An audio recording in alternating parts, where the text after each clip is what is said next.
Hey, what's up, everybody? It's Charles Sabanson, and welcome you guys to another episode of the Dreamers Pro Show, where we cover everything from sports, hot topics, classic debates, entertainment, and we give you guys a fresh perspective on things and how we see them. And today we got a serious show for you guys. Before we get into it, please make sure you like the video and subscribe to the channel. So, Bronny James has been dominating the airwaves for the last 24 to 48 hours because of his lackluster performance in a game against the Philadelphia 76ers.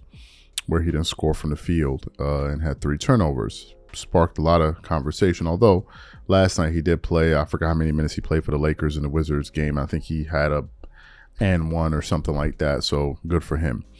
But nevertheless, Bronny's performance sparked the conversation of, well, who's to blame? Who put him out there? This and this and that. So when Stephen A. Smith got on ESPN First Take, he decided that he's going to point some of the blame in a direction and question why LeBron has Bronny James out here looking crazy and have put him in a situation where a lot of NBA players can go at him and all of that. And he put a plea out on his platform.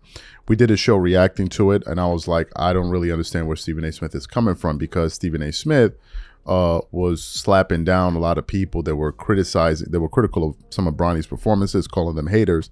And now all of a sudden he had this eureka moment where he found that Bronny James at this particular moment doesn't seem to be any good. So we reacted to that. Now, just kind of studying the patterns of Stephen A. Smith, I had a hunch that he was going to go on his show and kind of really get into his thoughts about what he thought about the situation. And that's exactly what he did.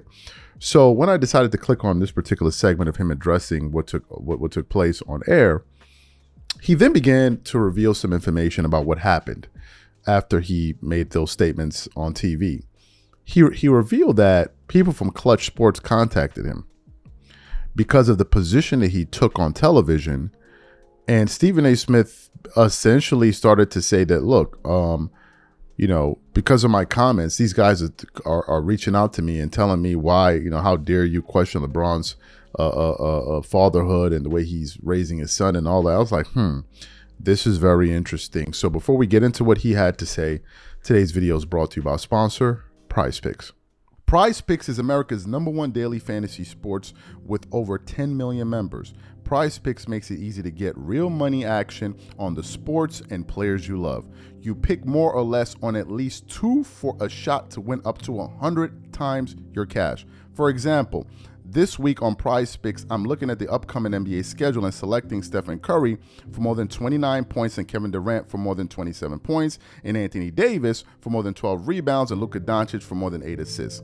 If you're like me and you like to play it safe, you'll love PrizePicks' new feature, Flex Plays. It's the safest way to play. You can still cash out even if your lineup isn't perfect. Plus, you can double your money even if one of your picks doesn't hit. On top of this, PrizePicks puts their members first, so all withdrawals are fast, safe, and secure. When my picks hit, I can get my money as quick as in 15 minutes. So download the PrizePicks app today and use code CLNS to get $50 instantly when you play $5. That's code CLNS on PrizePicks to get $50 instantly when you play $5. You don't even need to win to receive the $50 bonus. It's guaranteed. And remember, whenever you support this sponsor, you're supporting this channel. Thank you. What we'd like to do now is like to play what Stephen A. Smith had to say about the person who contacted him from Klutch Sports yesterday, and then we're going to come back and continue on the show. Take a listen to that there. I was on First Take, my day job on ESPN earlier this morning, and I spoke about this, and I felt the need to elaborate even further because a couple of people text me and pissed me off, and they know who they are. People close to LeBron James talking to me about questioning him as a father. Come on, y'all. I mean, it's gotten to a point where this LeBron sensitivity is just beyond the pale. You call him the second best player in the history of the game, you're insulting him because you said he's not the GOAT. You're saying that at age 40, we've never seen anybody do what he does, but pointing out at times how he may not have hustled back on defense in a key pivotal moment, and that's a problem.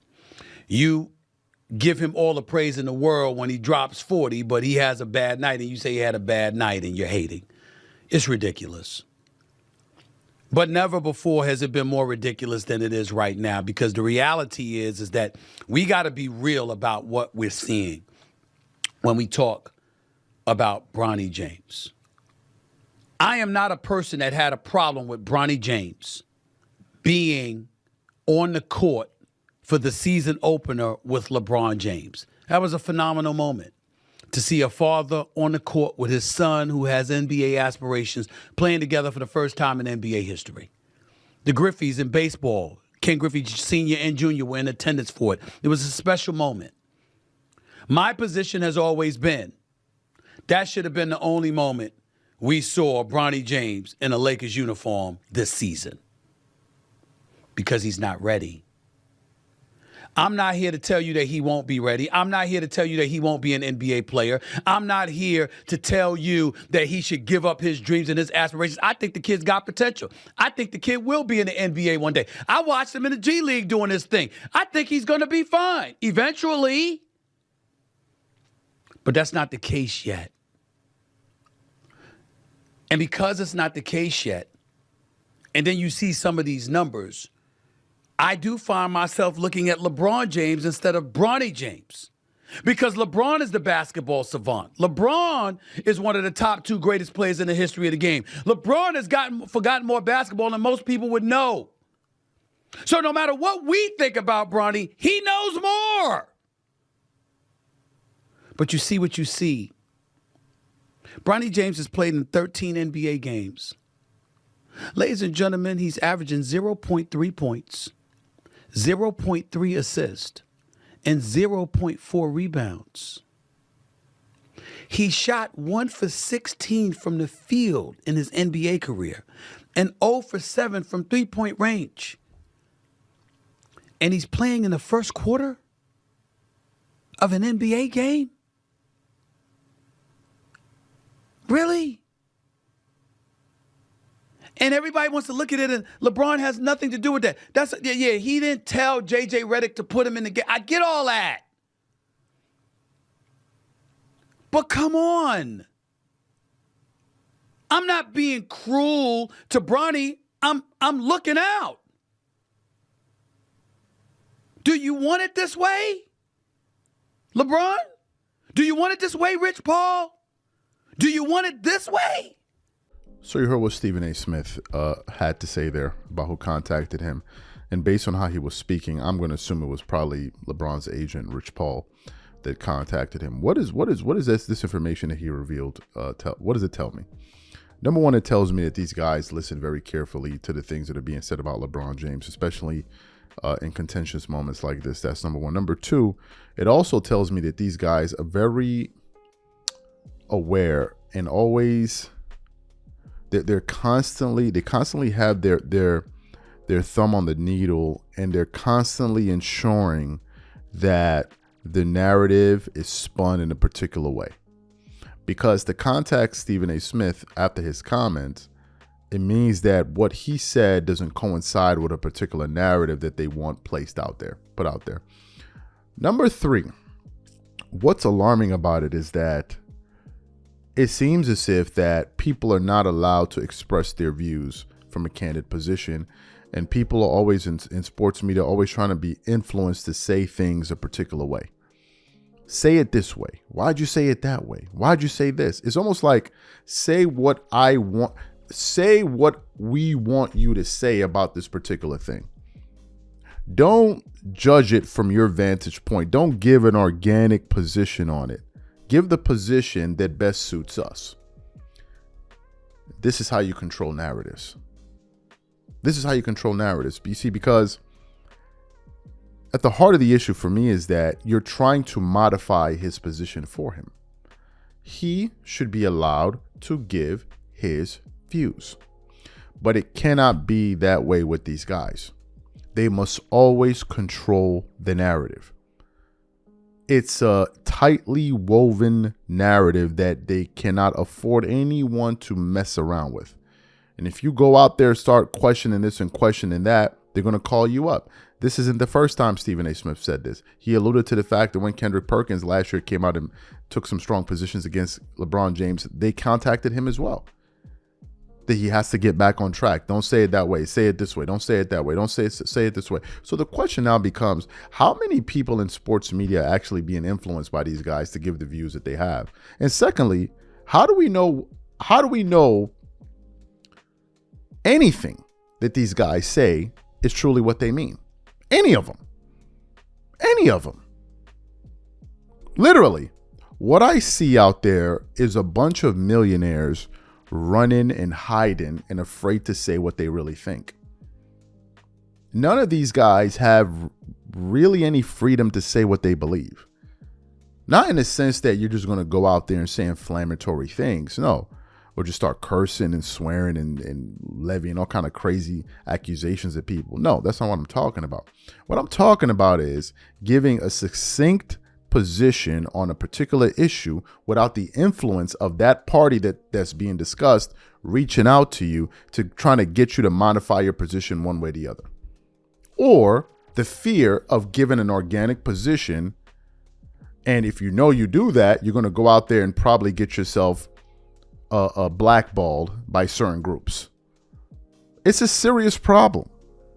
Look, I can't think of that many people in sports media that when I listen to them speak and say, you know what, this guy's saying exactly what he believes. There's some people that you think they're about to say what they really believe, then they pause. Then they got to think, well, if I say that, how does that look? There are very few people. One person that comes to mind is Charles Barkley. Charles Barkley is so candid that it cost him his relationship with Michael Jordan. But apart from Charles, I mean, I'm really thinking, who are the others? Maybe Rob Parker to a certain extent, Jason Whitlock to a certain extent. Who else? I'm talking about people that are just willing to give their views and don't care about the ramifications. And the irony in all of this is these guys have money. It's not like as if they're broke. It's not like as if they're not millionaires. So what's this fear? One person I have to applaud, by the way, and I don't agree with a lot of the things that he says. I used to, but not as much anymore, is Patrick Bet-David. The reason I applaud Patrick Bet-David is that Patrick Bet-David did one thing, which was he ensured that he made FU money. And once he made enough money, he's like, you know what? I'm just going to say what I think. And let the chips fall where they may. Let the chips fall where they may. Now, he doesn't always do it because now Patrick Bet-David has become, is beholden to the party that he supports to a certain extent, where you can see that sometimes he kind of goes with the talking points that they sometimes want to be propagated to their audiences out there. But for the most part, Patrick Bet-David, in his quest for, expressing himself, he lost a lot of people along the way. But the point I'm making is he made enough money to express himself. So what is this fear that these guys have made money and you're afraid to say what you think? How are you allowing somebody to call you up and say this to you and say that to you when you're a made man? I don't, it's something I don't understand. And some people say, well, you don't understand it because you're not at that level. And that's probably true. But what this tells me that these guys are really out here controlling narratives. And they go after the biggest voices and make sure that they get them on their side. The biggest voices. We got to get all the big guys saying what we want them to say. It's strategic on a part of LeBron and these guys. I got to hand it to them. It is strategic and it's sad. It is sad. It's sad. These are my thoughts. Whatever you guys think, please leave your thoughts and comments in the comment section. We catch you on the next show. Peace.